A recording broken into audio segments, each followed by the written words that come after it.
na verdade, dar continuidade a esse ciclo de debates que o Observatório está promovendo em torno do tema capital, Estado e metrópole. Nós tivemos, no primeiro momento, até para informação aqui do Fiore, que eu acho que eu não disse isso para ele, a oportunidade de discutir sobre esse tema com o Carlos Eduardo Martins, que esteve aqui fazendo 2 palestras, um pouco provocando a gente sobre esse tema a partir da tese que ele defendeu, que tem o nome Globalização, Neoliberalismo na América Latina.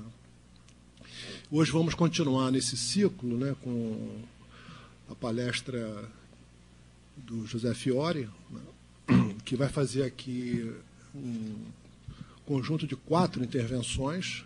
Os temas já estão anunciados.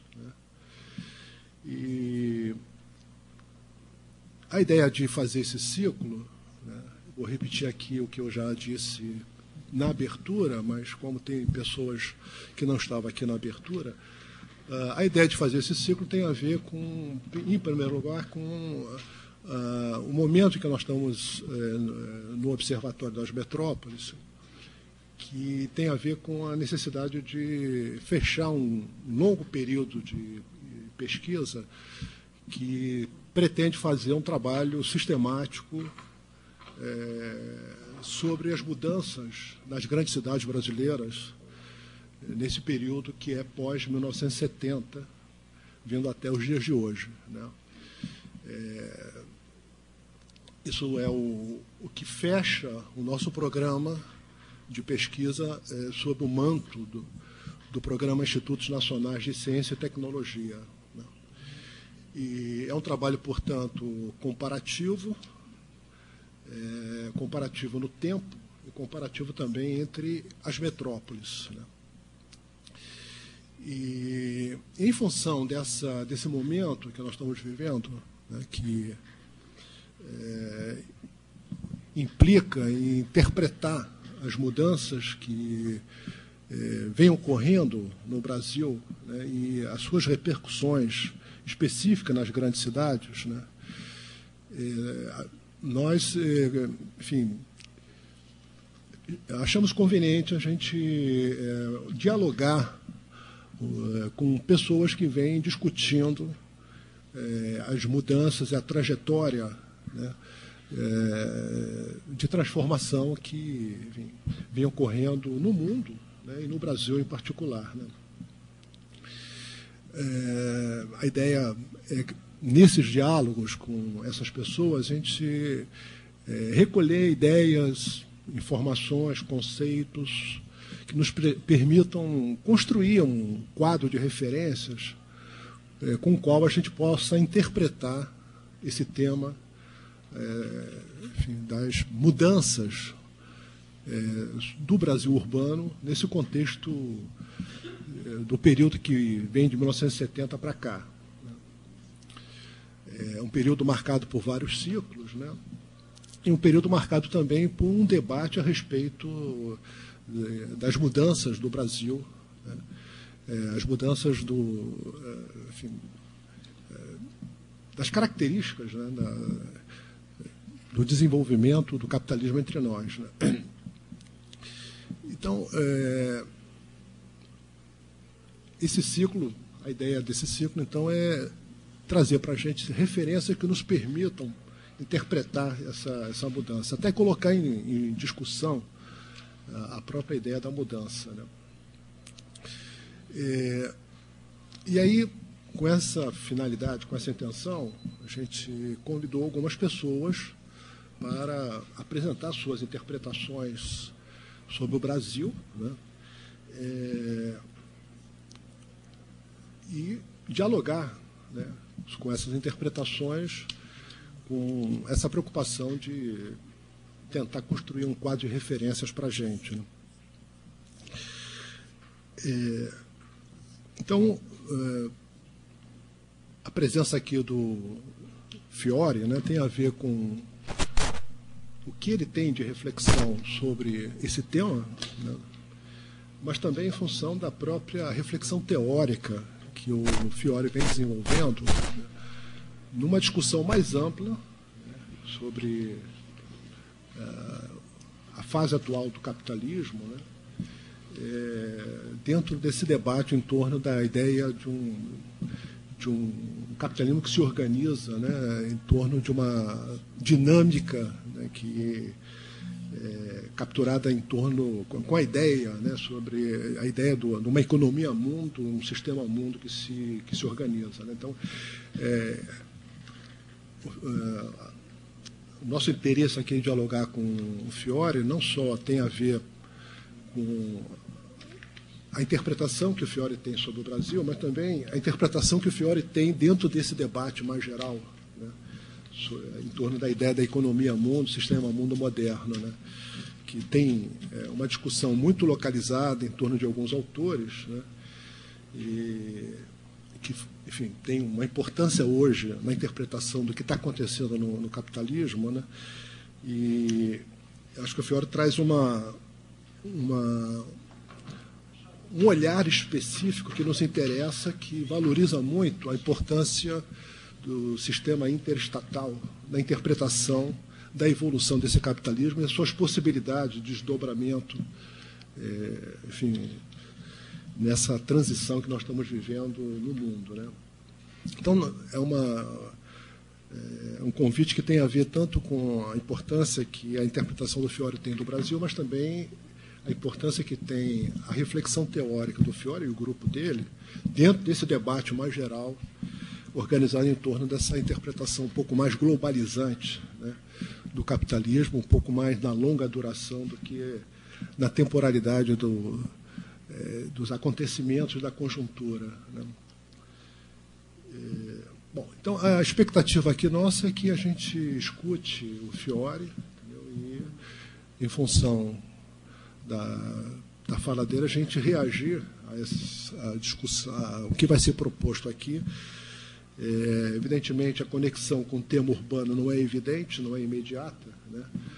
Mas a gente pode fazer um esforço, né, de tentar fazer as pontes entre uma interpretação mais geral e a discussão mais específica sobre a cidade, as grandes cidades, né?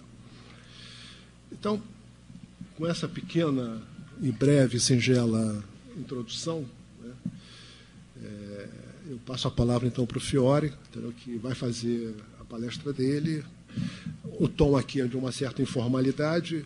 Nós estamos aqui transmitindo esse evento através da página do IPUR, né, com a finalidade de fazer com que o grupo, que é um grupo organizado em 15 metrópoles, eventualmente possa ter acesso à discussão e o conteúdo aqui da nossa conversa, tá? Bom, Fiore, obrigado pela presença. Eu te passo a palavra. Dose tripla. Bom, está muito alto isso, não? A primeira coisa que queria dizer é agradecer ao Luiz César pelo convite e a vocês pela disposição de conversar, não é, com um outro grupo de pesquisa da universidade que trabalha numa área que eventualmente tangencia com a de vocês, tangencia com algumas linhas de pesquisa do IPUR, não é, mas a nossa experiência é de que não é muito comum esse tipo de interlocução. Como costumo dizer, digamos assim, é mais comum a competição do que a colaboração entre grupos de pesquisa, né, ou simplesmente o desconhecimento mútuo. Então, realmente nos deu uma imensa satisfação essa ideia de poder vir aqui e trocar ideias. Então, por isso mesmo, eu convidei até os membros o nosso grupo de pesquisa, chama-se Poder Global e Geopolítica do Capitalismo. É sediado no Instituto de Economia, mas não é propriamente do Instituto de Economia. Nem somos, eu não sou economista. Mas aí convidei os membros do grupo, se pudessem vir hoje à tarde, até para que pudesse haver uma interação maior, digamos, de proximidade física, de conversar, né, de trocar ideias. O Andrés Delbravin está aqui, é professor, economista, argentino de origem, professor do Instituto de Economia e também do PEP, que é o Programa de Pós-Graduação em Economia Política Internacional, que a gente dá aula. A Cláudia teve aí, mas ela teve que sair porque a intenção dela era ficar um tempo, mas atrasou a minha viagem e ela tem aula aqui na parte médica. Bom, mas o essencial eu acho que é manter o espírito da conversa, é muito menos do que de uma palestra hoje, dar uma aula, até porque não é bem o caso, não teria muito o que dar. Eu acho que Luiz César botou corretamente o nome da nossa conversa, a questão do poder, sua natureza expansiva, mas, sobretudo, em busca de uma fenomenologia do poder. Não? Acho que essa é a parte do nome, está meio alto aqui, não dá para baixar um pouquinho, não, né? Botar um pouquinho mais para lá e ficar mais para cá, assim, acho que é. Não? Senão eu achei que se baixasse isso aqui um pouco, ficava mais fácil em cima do lance.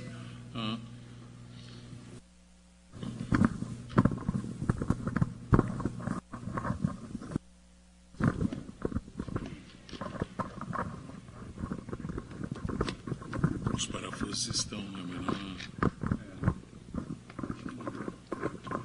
Baixo isso aqui, ó. Eu acho que fica mais baixo que eu e talvez.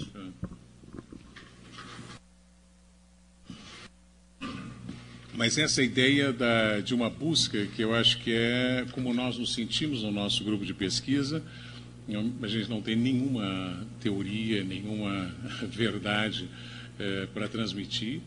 Pelo contrário, nos sentimos trabalhando sempre com hipóteses de curta vida e curta duração, e não temos nenhum compromisso monogâmico com as nossas ideias, nem muito menos. Entende? Portanto, estamos amplamente abertos, nós mesmos, entre nós e com vocês, de nos fazermos entender, sobretudo, mais do que dar uma aula sobre poder, a ala cientista político.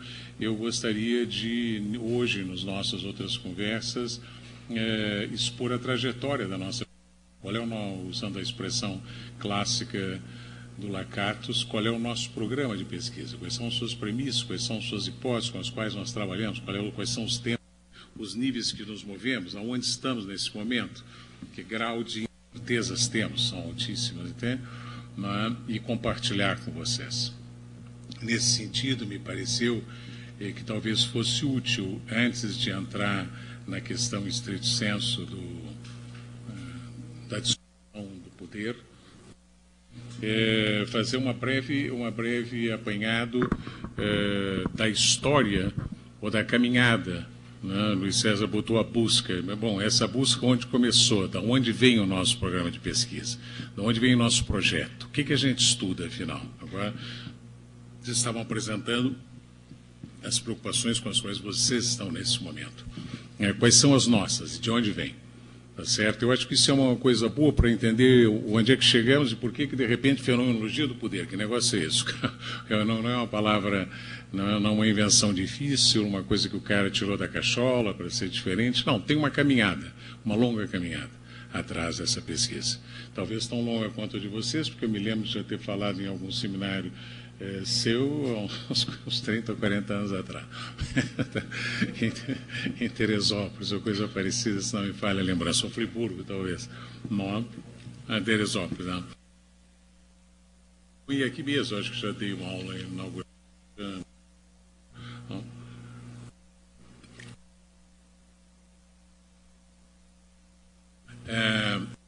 Os mudaram através do tempo. Não estão todas as pessoas que estavam no início. Disso que eu vou chamar a nossa caminhada. Nesse sentido, talvez o mais justo seria dizer a minha caminhada, mas eu não vou fazer isso porque me sinto extremamente desconfortável, até porque alguns ficamos desde o início e outros até mais, não é, do que eu. Então, eu diria o seguinte, nós chegamos, depois de 30 anos, a criar um programa de pós-graduação. Mas antes disso, a gente teve 30 anos de pesquisa e de trabalho num grupo relativamente informal, num grupo intelectual, que se movia mais bem por nexos pessoais do que por militância institucional, né? Fosse qual fosse, mesmo universidade. Não é? Talvez, na maior parte da nossa caminhada, nesses 30 anos, a maior parte das pessoas que participaram disso viessem ou do Instituto de Economia da Universidade Federal do Rio de Janeiro ou do Instituto de Economia da Universidade de Campinas. Mas não necessariamente, mas a maioria certamente veio daí. E depois foi mudando no tempo, mas sempre em torno disso aí. Pois bem, se eu tentasse dizer de onde partimos para chegar até o poder, essa questão, esse questionamento tão focado na questão do poder, eu diria que os mais velhos de nós começaram. Eu comecei como aluno nos anos 70 e daí vem a nossa primeira raiz intelectual da discussão do desenvolvimento, do desenvolvimentismo, da crítica do desenvolvimento, da discussão da dependência dos anos 70. Eu diria que daí vem quase todo mundo que participou disso. Ou foram alunos de pessoas que lá estavam, seja em Santiago do Chile, seja em São Paulo, antes e depois de Santiago do Chile, não é? Mas o que unia essas primeiras pessoas foi, no passado, essa discussão em torno à dependência, desenvolvimento, crítica, enfim. E acho que naquele momento era possível dizer que combinavam-se de uma maneira, enfim, não necessariamente sempre harmoniosa, uma vertente teórica mais estruturalista, havia uma vertente mais marxista, havia uma vertente mais keynesiana e talvez schumpeteriana. Acho que com isso resumo as 4 grandes vertentes nas quais se inscreviam, é lógico, depois tinha Kalec, tinha Serrafa, mas aí são economistas menos, para quem não é economista nem provavelmente sabe quem é, não é? Mas essas eram as grandes linhas teóricas de formação das pessoas que começaram, vamos dizer, essa trajetória, não é? Nessa hora estava o professor Lessa, estava a professora Conceição Tavares, estava o professor, sei lá, Castro, depois estava Beluso, estava João Manuel Cardoso de Mello, enfim, não é? E fazia um pouco essa geleia intelectual que nos anos 70, inclusive, foi predominantemente em Campinas, o pensamento. Ali concentrou um grupo grande. Eu diria que o passo seguinte, onde nós começamos a nos separar, foi nos anos 80. Não é? Nos anos 80 houve uma espécie de divórcio amigável entre esse bloco de gente que discutia desenvolvimento, dependência, democracia, autoritarismo, luta contra o autoritarismo, e uma parte dedicou-se mais ao assunto democracia, autoritarismo e a luta contra o regime militar, ou a caracterização do regime militar, a transição democrática. Esse grupo, digamos, não nada contra isso, apenas que a gente foi se afastando, né, dessa matriz inicial. Outro grupo, eu acho que importante, que também se separou, foi o que passou a se dedicar ao estudo mais macroeconômico, de inflação, controle de inflação, planos de estabilização, essa coisa toda, e predominantemente econômica. Predominantemente econômica. E quase todos economistas. Não? Mas houve uma terceira variante desse. Os pais de que estão na origem desse assunto lá nos anos 60, 70. Para vocês terem mais ou menos uma ideia de geração, eu fui aluno dessa turma dos 60, 70, seja Conceição, Castro, Lessa, Gunther Frank, enfim, de todos eles, em Santiago do Chile, predominantemente. Faleto, Fernando Henrique, enfim, essa gente. Depois vem eu acho que nos anos 80 é onde de fato começa mais explicitamente a nossa linha de pesquisa que se prolongou até a entrada dos anos 2000. E isso, digamos, por uma percepção da crise do desenvolvimentismo e a forma de responder a essa crise, nos levou a participar ou nos incorporarmos por um caminho ou outro, seja pela tentativa de explicar internacionalmente a crise brasileira, seja simplesmente por inserção em redes de discussão internacional latino-americanas e não latino-americanas, mas a verdade é que entre nós, em 84, a professora Maria Conceição Tavares escreveu um artigo seminal que nós consideramos um pouco o ponto de partida da nossa entrada no campo da economia política internacional, né? Aí deixamos um pouco o desenvolvimento, dependência, que não quer dizer que essas coisas não tenham a ver com a economia internacional, mas era uma outra agenda, não é? E o artigo da Conceição de 1984, eu acho que um pouco já indica qual era a nova temática, a nova discussão que nós estamos passando, né? O artigo dela chamou-se, se não me falha a lembrança, a retomada da hegemonia americana. A retomada da hegemonia americana. Vocês entendam, a disciplina Economia Política Internacional adquire esse nome no mundo anglo-saxão, anglo-americano, na década de 70. Não é que não se fizesse economia por internacional antes, se fazia, a teoria do imperialismo é a economia por internacional, mas esse nome, essa disciplina, e a entrada da disciplina na academia e a transformação dela em cursos de graduação, pós-graduação, essas coisas que os americanos fazem com proficiência e rapidez, acontece a partir dos anos 70. E esse nome, essa sigla EPI, não é? Nasce colada numa agenda de discussão da década de 70 norte-americana, que era a da crise americana, a da crise de hegemonia, a da sucessão hegemônica, se os Estados Unidos estavam declinando, não estavam declinando, por conta de uma sucessão de acontecimentos que eu não vou falar aqui, porque eu não tenho tempo, mas que a maioria de vocês devem conhecer, enfim, a guerra do Vietnã, o petróleo, o fim do padrão dólar, blá, blá, blá, blá, blá, blá. Não? Várias coisas, não importa. Gerou-se essa agenda e esse tema, crise americana, declínio americano, hegemonia mundial, hegemonia gramsciana, hegemonia não gramsciana, né, ciclos hegemônicos, ciclos de acumulação, isso é uma nova agenda, inteiramente diferente, evidentemente, da discussão sobre o imperialismo, coisas que tais, né, que vinha de uma tradição marxista, e também diferente do debate sobre desenvolvimento, dependência. Era um outro assunto inteiramente, vamos dizer assim, de origem americana. Não? Acontece que, surpreendentemente, mesmo nos anos 80, quando já todos os sinais indicavam uma reversão completa da tal da crise americana, e os Estados Unidos já recuperavam um poder militar, financeiro, monetário, industrial e tecnológico numa velocidade acelerada, a Academia Americana seguiu falando em crise americana durante toda a década, como se fossem cegos, como se não se vissem o que estava acontecendo, como se não vissem a reversão que os Estados Unidos estavam promovendo. Paul Kennedy publicou o livro dele sobre a ascensão e queda das grandes potências em 1987. Claramente era um livro destinado a chamar a atenção. Os Estados Unidos está em queda. Está em queda. Não? O Gilpin, os pais dessa discussão, todos passaram fielmente convictos a ideia da queda americana. Bah.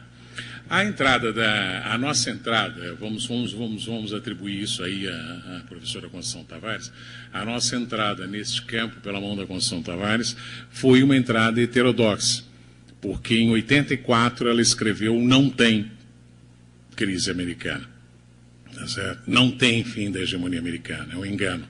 Vocês estão vendo mal, vocês estão tortos, estão com os óculos errados, não é? Então, o artigo dela, que hoje vocês podem lê-lo, num livro que chama-se Poder e o Dinheiro, o primeiro artiguinho do livro, que a gente colocou ali em memória, não é? Já estava bastante ultrapassado. Hoje, lido assim, parece um artiguinho de jornal, não vou dizer de quinta categoria, senão a minha amiga ficaria brava, mas, digamos assim, no limite do fraquinho, não é?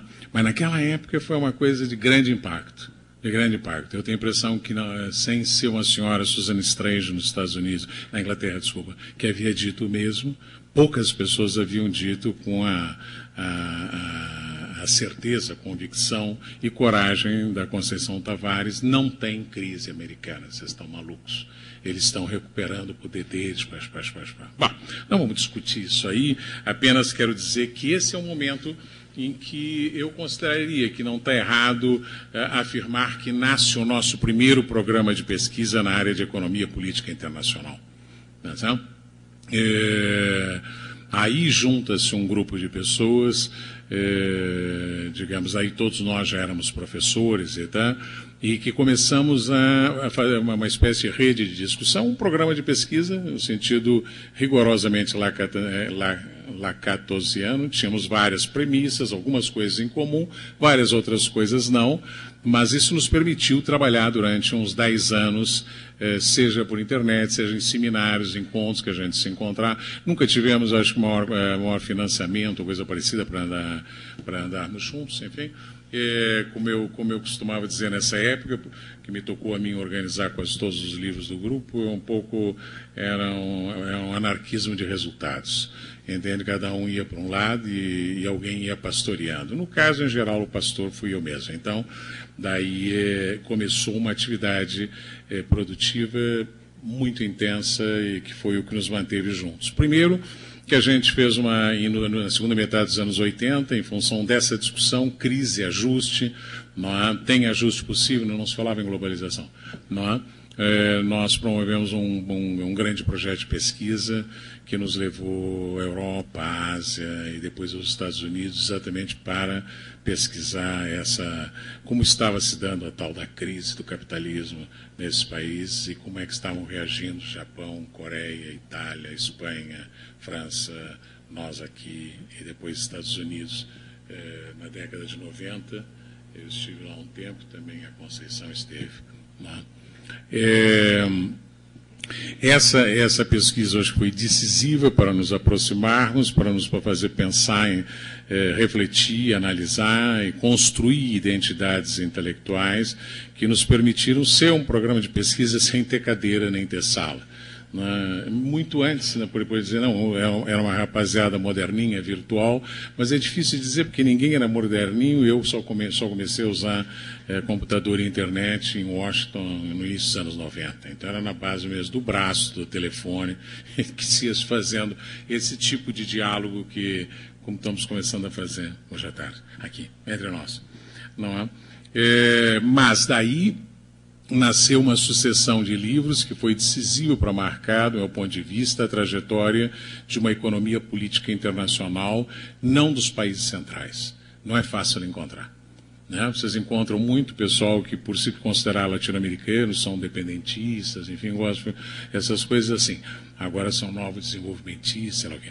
Agora, o pessoal que tenha se dedicado a fazer economia por internacional, combinando a discussão dos temas da agenda internacional dos países centrais com a preocupação com o desenvolvimento dos países periféricos, em particular a América Latina e, sobretudo, o Brasil, eu acho que foi um grupo original e importante.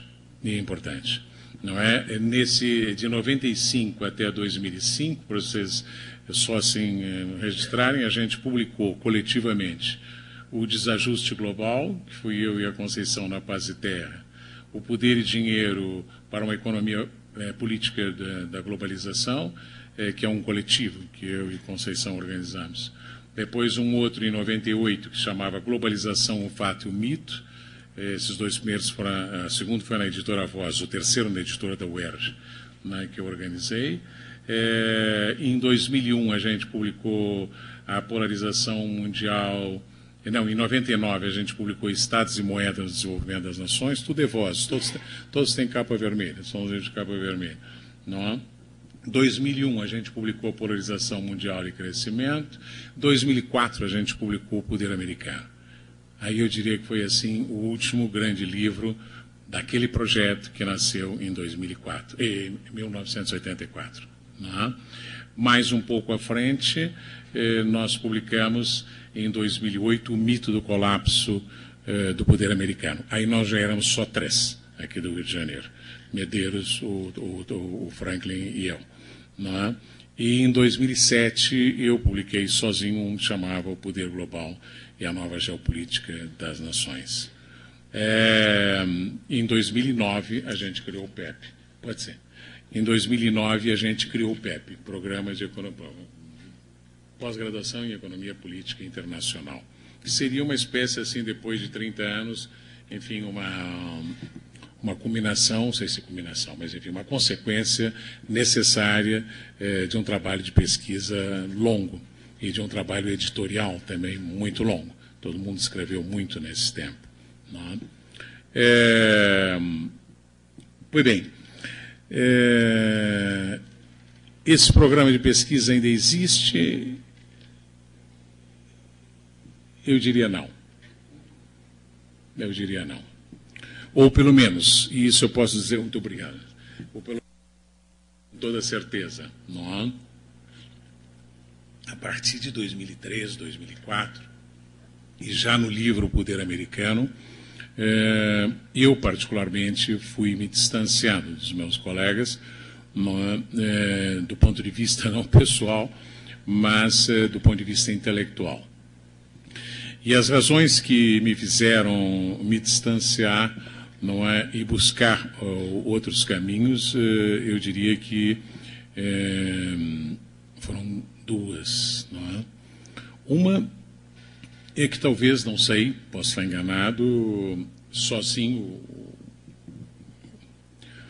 ou antes deles, acho que sim, suponho, espero que seja assim, não é? Cada vez me pareceu mais que a agenda dos anos 70 sobre a crise, o declínio americano, havia chegado a um beco sem saída. Não é? E que estava dando demonstrações cada vez mais manifestas de total incapacidade de dar conta das coisas novas que estavam acontecendo no mundo. No campo da economia política internacional, estou falando, né, no mundo em geral. Não? Tá certo? Como se você se repetisse, como diria o parte do Thomas Kuhn, sobre a coisa dos paradigmas, que vocês devem conhecer, porque enfim, é quando você percebe que um paradigma está vencido, segundo o Kuhn, quando ele já não consegue mais responder às questões, quando ele é surpreendido pelas questões novas e não tem capacidade de resposta. Se repete. E a minha impressão é que tanto a discussão sobre a crise da hegemonia americana quanto a discussão dos anos 90 sobre globalização chegaram as duas a um cul-de-sac, a um beco sem saída. Não é? Eu resumiria minha posição sobre isso com palavras que eu disse numa conferência que fiz para os alunos de economia em Florianópolis uns dias atrás, que me convidaram para falar sobre o declínio americano, e eu disse a eles, falei, lógico, e no final eu disse, como vocês podem ver, eu posso demonstrar a vocês, por 15 ou 20 razões, que os Estados Unidos estão em declínio.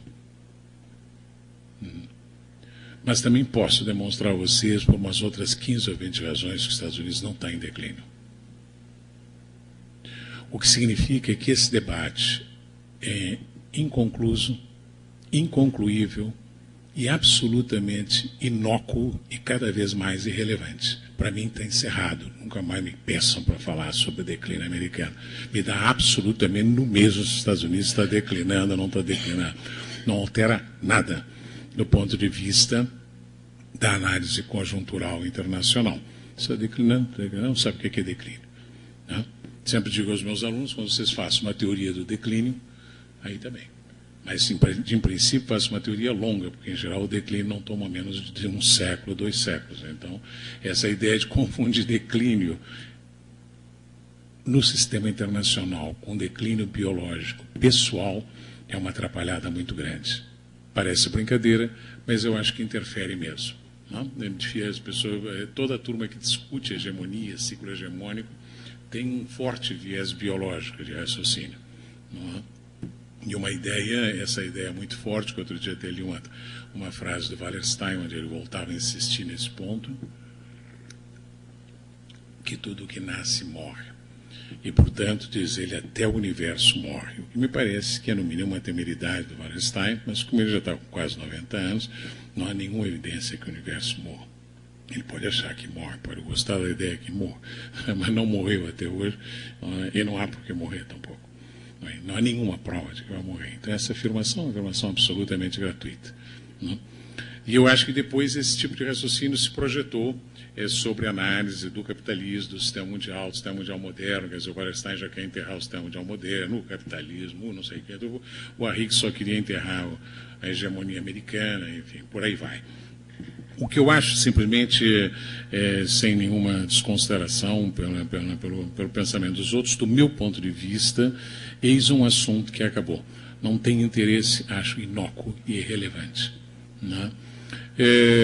Por outro lado, e aí sim a relação é mais com os meus antigos parceiros de programa de pesquisa, também me pareceu, cada vez mais, que a combinação teórica que quase todos faziam, uma espécie de keynesiano marxismo estruturalista, perdeu também a suficiente capacidade de percepção, de análise e entendimento do próprio capitalismo enquanto sistema econômico nesse início do século XX. A dificuldade de falar da crise, a tal da crise, a constância, a regularidade com que falam de crise de manhã, de tarde, de noite, que é outro assunto também impossível. Agora, semana passada, a SPBC me convidou a fazer uma conferência em Recife sobre a crise mundial, não sei o quê. Eu respondi, minha senhora, entende, pode ser qualquer coisa, eu não sei nem se eu posso ir, mas se eu for, não é para falar sobre crise. Crise eu não aguento mais, crise. Desde que eu nasci, tem sempre alguma coisa em crise. Portanto, vamos tentar começar por um outro lado, sem crise. A ver se é possível, se consegue pensar. Então, essa ideia, esse sentimento pessoal e intelectual e que foi se transformando através dos anos recentes, não muitos, numa convicção que se manifestou na minha participação no livro Poder Americano em 2004, onde a minha inserção já era totalmente, enfim, paralela à dos meus antigos colegas e grandes amigos, entende? E definitivamente no poder global e nova geopolítica das nações, digamos assim, foi minha carta de despedida deles, coisa que a Conceição, na época, entendeu, reconheceu e, de certa maneira, não sei se aceitou, porque a gente tem uma certa dificuldade de aceitar as coisas, mas é um fato. É um fato. O programa é outro, começa outro. Pois bem, é desse novo programa que quero falar. Tá certo? O anterior, os livros estão escritos, os textos estão aí. Tá? Foi a produção que a gente pôde fazer na época. Eu acho que tem coisas que seguem extremamente interessantes e válidas. Enfim. Mas eu acho que o conhecimento tem que andar à frente, tem que marchar. Né? E eu um pouco fiz um movimento meio de avião esquadrão assim, outros, pessoal. Não vou voltar, não estou brigado com ninguém. Me espere no próximo botequim, mas eu vou dar uma olhada em outra coisa. E foi aí que pensei, inclusive não é uma originalidade, nem muito menos, tentei fazer uma trilha, uma caminhada que vários outros já fizeram. Não muitos, mas vários, cada vez mais. Primeiro, eu já tinha recuado ao século XIX e foi aí que eu montei o livro Estados e Moedas, que começa na virada de 1860, 50. Mas depois fiquei convencido que isso também já não era o caso. Então, estou contando isso de mim não por depoimento pessoal, porque estamos nessa picada, mas fica mais fácil ficar falando, não usar plural majestático e tal. Mas a demarche nos levou em dupla direção. Primeiro, há uma tentativa, um flashback histórico às origens, digamos, primeiras daquilo que passamos a chamar de sistema interestatal, sistema capitalista, né? Mais atrás do século XVI, sobre o qual trabalha o Wallerstein, né? Talvez mais próximo do tempo em que trabalha o Brodel, o longo século XIII. Então, a ideia era pesquisar, de certa forma, a tese que você falava sobre moeda nasce daí, não é? Era exatamente ver como é que nasce o sistema monetário europeu no século XI, XII, XIII. Né? De uma tese que o Luiz César estava comentando de um colega nosso, que é do grupo de pesquisa, sobre a moeda, né, no século XIII, XIV, Veneza e tal. Então, a ideia era exatamente, vamos romper a barreira do som do antiquíssimo debate, também já cansado e inconcluso, da transição do feudalismo para o capitalismo, o que é feudalismo, que é de uma outra agenda, de um outro, enfim, de uma outra época dos anos 50, não é? E vamos tentar ao momento, vamos dizer assim, em que você pode perceber na Europa um movimento de recentralização do poder depois da fragmentação que acontece com o fim do Império de Carlos Magno. Não? Então, esse período que nos parecia muito importante do ponto de vista laboratorial, né, ver o que acontece na hora em que se decompõe o Império, fragmenta-se o poder, que a gente chama de feudalismo, e desmonetariza-se a troca, não é? E a troca sofre um processo como de entropia, não é? Como se voltando-se para dentro.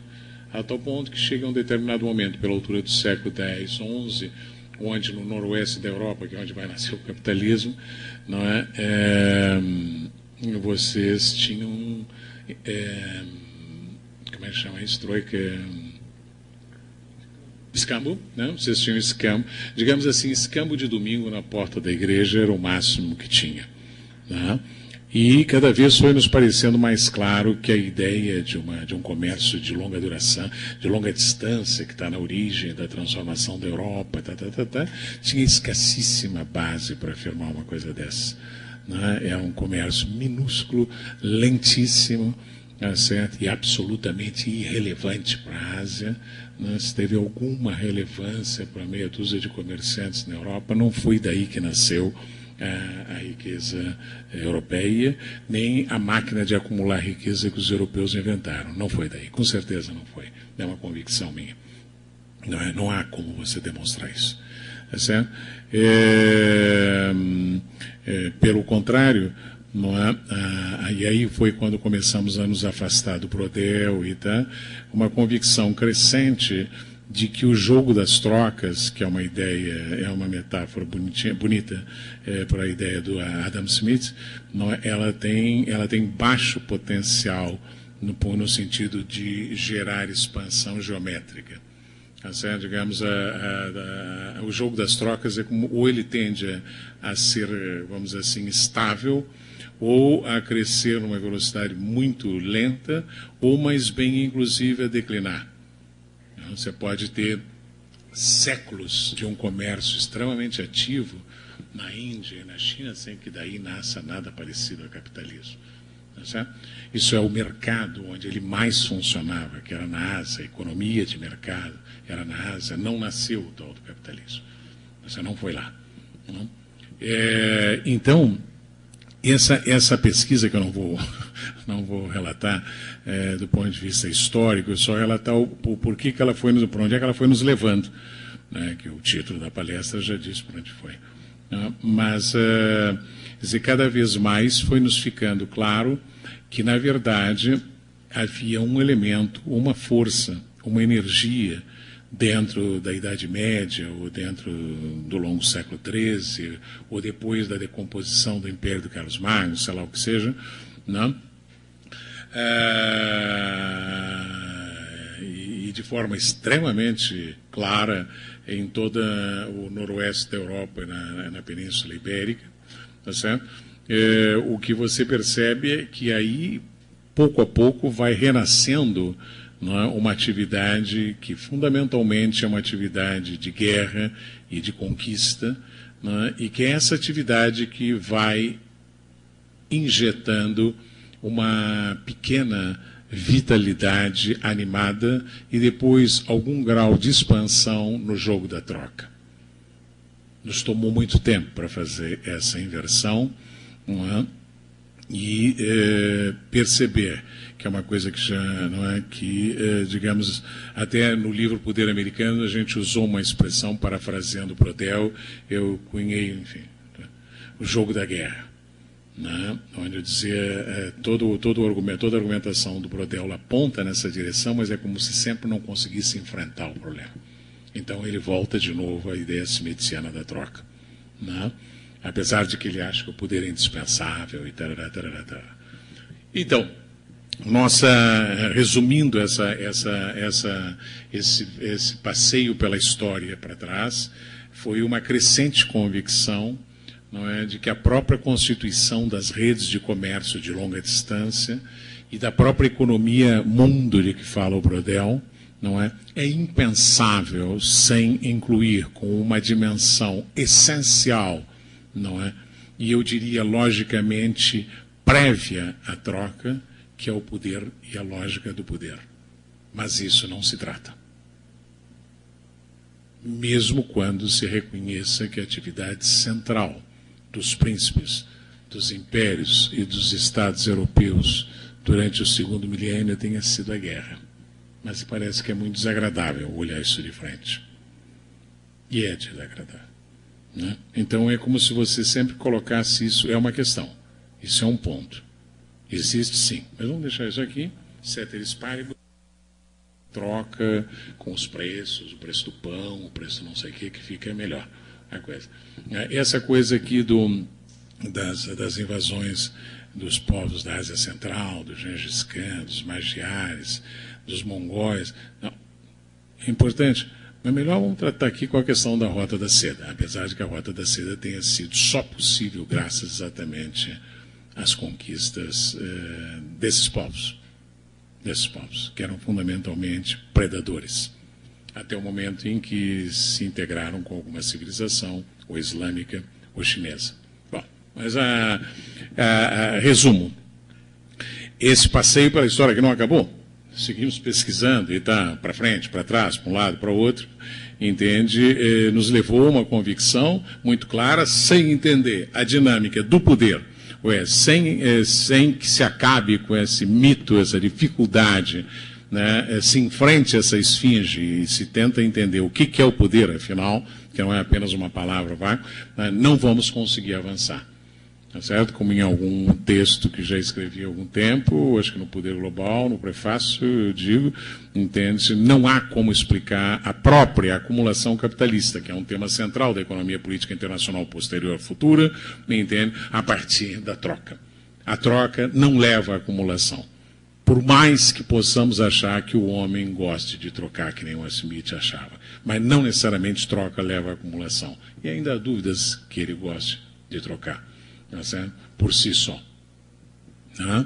Tampouco nos parece que seja possível explicar a acumulação, o nascimento do surto, do impulso da acumulação do capital, historicamente, a partir da transformação tecnológica em si mesmo. Como se tivesse havido uma mudança do arado A para o arado B, do cavalo para não sei o quê, simplesmente por uma questão de aumento de produtividade. Há que entender de onde veio a necessidade do aumento de produtividade. Não? Isso nos levou, então, a uma releitura dos clássicos da economia política. Não? Fossem eles Pett, Stewart, Smith, Marx, chegando até o List, enfim, por aí vai. Não? E, de novo, o que nos pareceu interessante ao reler esses autores, agora já faz alguns anos, não é?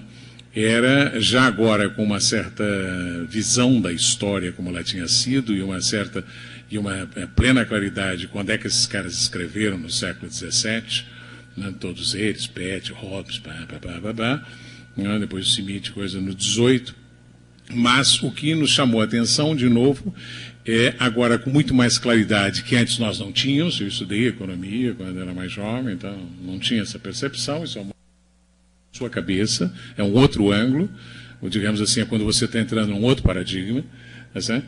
É que você, por exemplo, perceber que o autor que o Marx considera como pai da economia política, que é o William Pett, escreveu em 1662 seu tratado sobre contribuições e tributos, né, e começa pelos encargos públicos.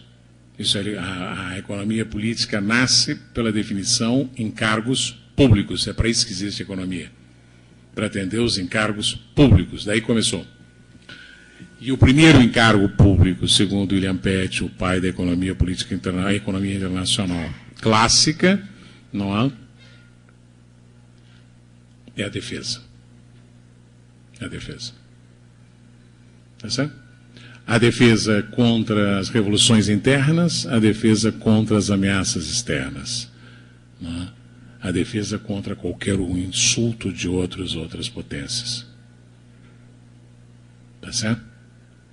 Isso é, a economia política clássica nasce a partir do problema, do desafio da defesa. Ou, se vocês querem, ninguém fala, ou rarissimamente se fala em Ministério da Guerra, sempre de defesa. Você está sempre se defendendo. Não é? Não? Mas a verdade é que, para quem, não sei se algum de vocês é economista, se algum de vocês já leu esses autores clássicos, de qualquer maneira, em resumidas contas, quase toda a argumentação do Pett é para tentar demonstrar ao Carlos II que a Inglaterra, apesar de ser uma ilhazinha pequenininha, com naquela altura 8 milhões de habitantes, 7, 8, enquanto a França tinha 20, não? A China tinha 100, mas eles não estavam olhando para a China naquele momento, estavam olhando para a França, e como é que era possível que uma ilhota vagabunda pudesse passar a França de Luís XIV, que era um pouco assim a própria luz do sol, não é? E o argumento dele, que é o início da economia política, e por isso ele é considerado o pai, não é pelo comércio, não é roubando navio de holandês, entende? É botando teus 9 milhões de ingleses de pé, dando a eles saúde, boa educação e fazendo esses caras trabalharem, aumentando a produtividade. E, portanto, o raciocínio dele é muito simples. Com 9 milhões de ingleses, você pode ser muito mais poderoso que 20 milhões de franceses. Depende da sua produtividade. O que é a produtividade? Depende da produção de excedentes. Eis aí o conceito que é a pedra angular da economia política clássica. Mas tudo isso estava pensado em Pett em função do poder. Para Pett, a economia política era uma disciplina estratégica, era uma reflexão estratégica. Era pensar uma alavanca nova de acumulação de poder.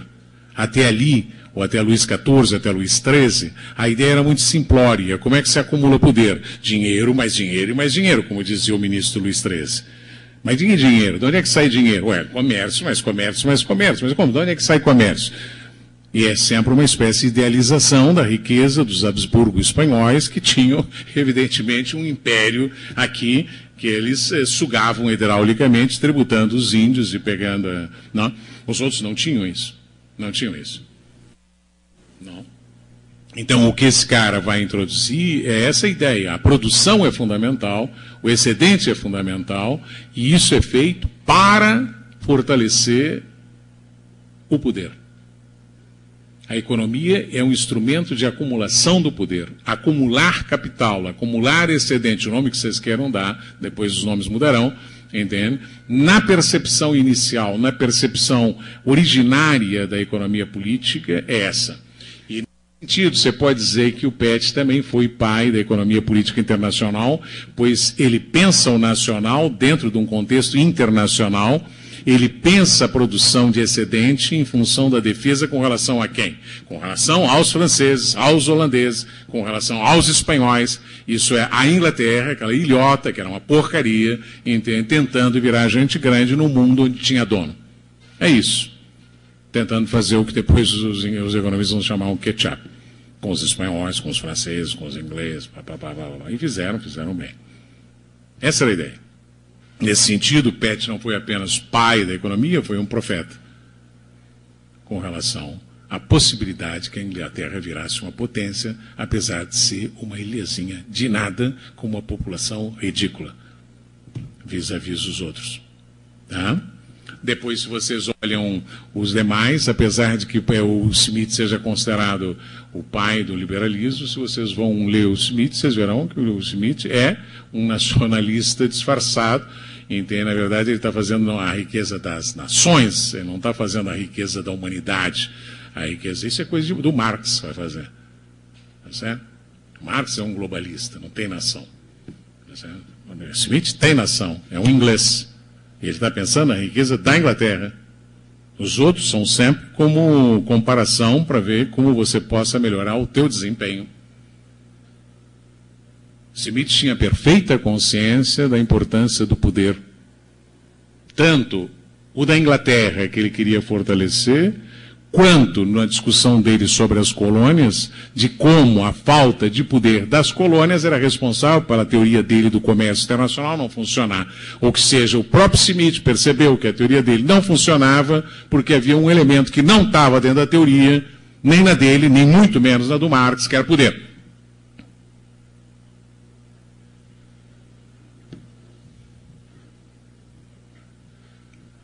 O List, mais à frente, vai reintroduzir essa questão no chamado nacionalismo econômico alemão, não é, de forma extraordinariamente mais clara.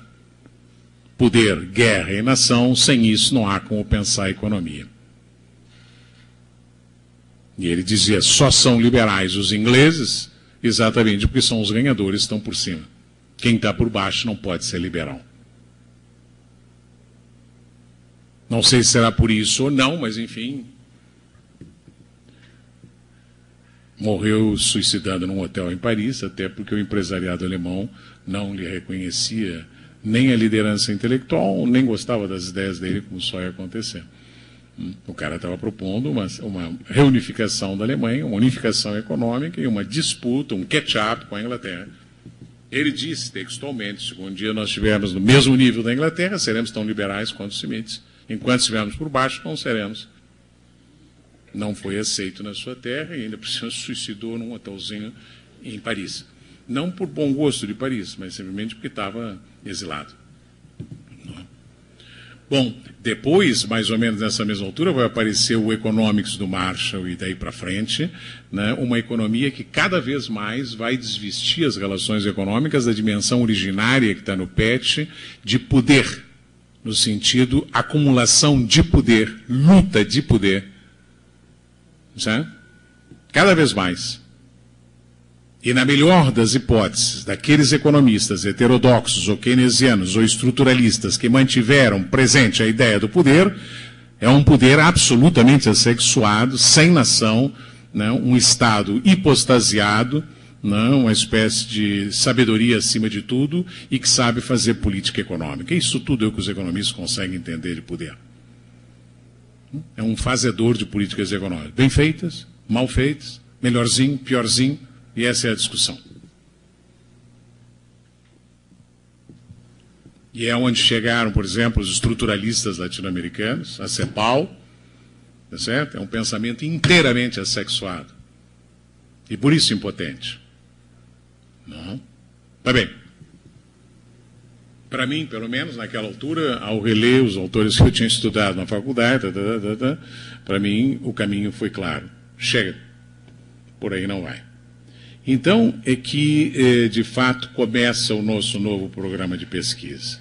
Tá certo? E começou exatamente no momento em que pensei, é preciso pensar o poder. Chega de esconder o bicho na gaveta. Ninguém encara de frente. Tá certo? É como se fosse uma coisa que está ali, se comporta mal, se comporta bem, sei lá, mas você não o enfrenta. Né? E o máximo que você o faz, enfim, é, digamos, a sociologia weberiana, institucionalista, norte-americana, então o Estado é um monopólio, não sei, uma coisa absolutamente estática, né? Ou então uma visão tipo a leninista, o Estado é um instrumento da burguesia, é isso aí. Né? Tá certo? Então foi nesse ponto, digamos, que nós resolvemos esse salto. Aí, sai fora da discussão, não é? E entra num outro campo. O que não a gente tenha abandonado, e logo entro na questão da discussão do poder, não é que a gente tenha abandonado as outras questões, não. Né? Nesse nosso novo grupo de pesquisa, onde do velho grupo fiquei só eu, os outros são professores mais jovens e de várias procedências, enfim. Todos são economistas? Não, quase todos são economistas também, de novo, né, mas são economistas um pouco mais heterodoxos do que meus amigos anteriores. Não é? E aí temos trabalhado, e termino aqui a apresentação do grupo e desse programa, temos trabalhado, de fato, em, digamos assim, talvez pudesse chamar 3 níveis, acho que o Luiz César botou corretamente o nome das palestras, das conversas. Não? Um nível que poderíamos chamar quântico também, né? Que é dessa fenomenologia do poder, que é uma coisa mais abstrata, mais conceitual, quase diria talvez mais filosófica, ou quem sabe até psicoanalítica. Um segundo nível que temos trabalhado é já, digamos assim, na encarnação do poder no sistema interestatal capitalista. Envolve o capitalismo, escola, estados, envolve esse sistema que está aí. Né? Então, a lógica desse sistema como um sistema onde, do nosso ponto de vista, a dinâmica do poder tem uma precedência lógica sobre a dinâmica do capital. Como pensar isso? Né? Terceiro nível, nós trabalhamos, uns mais, outros menos, depende, né? Podemos chamar a conjuntura histórica. Né? E aí a conjuntura histórica também em vários níveis, em várias profundidades, seja na análise conjuntural, factual, de acontecimentos de semana, que é o que me faz escrever um artigo por mês em jornal, alguns acho que até mandei para vocês, mas nunca tive nenhuma intenção de fazer essas análises conjunturais simplesmente para escrever em jornal, que eu odeio, mas é sempre com a intenção, pode ser falha, de exercitar certas hipóteses teóricas na compreensão de acontecimentos que estão, como diria o Brodel, sob a luz dos flashes e embaixo da purpurina. Né? A expressão do Brodel, não é minha? Então, essa coisa que brilha, tá certo? E como é que você entende isso aí? Tá certo? Então, isso é uma coisa que a gente faz, eu faço isso há anos, e com certeza, quando comecei, há 20 anos atrás, o meu modelo era o 18 Brumário do Marx. Mas depois, enfim, foi ficando difícil de seguir aquela mesma trilha. Mas a outra são conjunturas mais amplas, não é? Tem várias coisas escritas e tal. Sei lá, da década de 70 para cá, e já conjuntura no sentido, não o pequeno fato ali. E dessa terceira dimensão do nosso programa de pesquisa, hoje também se inclui a análise geoestratégicas de alguns países, que era uma coisa que não fazíamos, começamos a fazer agora. Talvez o primeiro estudo que a gente fez coletivo. Há alguns de nós que já fizeram individualmente. O meu primeiro coletivo foi um que eu acho que até mandei para vocês sobre a projeção do Brasil na América do Sul e na África subsaariana e o controle do Atlântico Sul. Aí já é uma tentativa, mas já não de diagnosticar essa situação internacional, já é pensar, que é uma coisa para a qual somos menos habituados, eu nada, né, digamos, pensar de forma politicamente orientada, né, e não analítica, diagnóstico, não. O que você sugere, o que você propõe? É muito difícil passar de um nível para outro. Mas, enfim, foi um primeiro exercício que a gente fez, numa pesquisa que nos contrataram, do CGE. O relatório ainda não saiu, vai sair, acho, na forma de livro, tá? Mas eu escrevi um pequeno trabalho sobre o Brasil e seu entorno estratégico, acho que saiu num livro do Emir Sader, eu vi no jornal que saiu ontem, ou vai sair amanhã, sei lá, que é um resumo da pesquisa. O tese da pesquisa, formação. Então, esses seriam um pouco os níveis nos quais você está trabalhando. Poderia, digamos assim, metaforicamente, chamar o nível quântico, o nível sistêmico e o nível do tempo conjuntural. Então, é um pouco isso. A longa duração, vou usar as coisas do Brodel, o tempo cíclico, a longa duração e a questão do poder, eu diria que já... outro dia até brincava com alguém com quem estava discutindo isso, eu disse, acho que já é uma duração mais próxima do inconsciente do Freud. Não tem tempo. Enquanto que o sistema intercapitalista tem tempo. É um tempo longo. Difícil de entender, mas muito útil, extremamente útil. Termino aqui essa apresentação, digamos assim, do início da nossa busca, há 30 anos atrás, e como é que ela foi, que eu acho que inclusive é útil e não importa muito ver o que a gente disse em cada etapa, mas o que eu acho que é importante é perceber e aceitar que não é que você mude, né?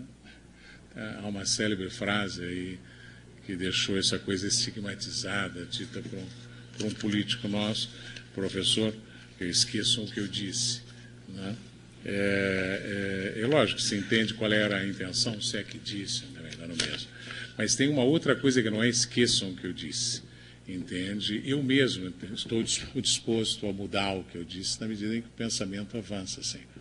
Ou se você se dispõe a discutir, a mudar, a contestar, a contrapor, a alterar, entende? Então, isso eu acho que essa trajetória de 30 anos é muito útil nesse sentido. Ninguém traiu as suas ideias, mas você mudou. Eu leio coisas minhas que eu escrevia 30 anos atrás, nesses livros vermelhos que eu achava fantástico, eu gostava muito, às vezes eu leio, não é como eu penso mais. Não, mas é que você vai andando, vai andando. Espero que para melhor, pelo menos, senão... Bom, passemos então à nossa discussão sobre o tal do nível quântico do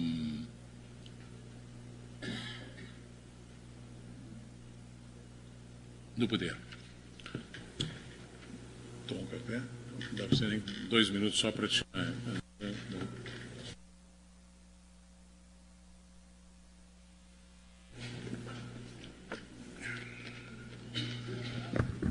Hein?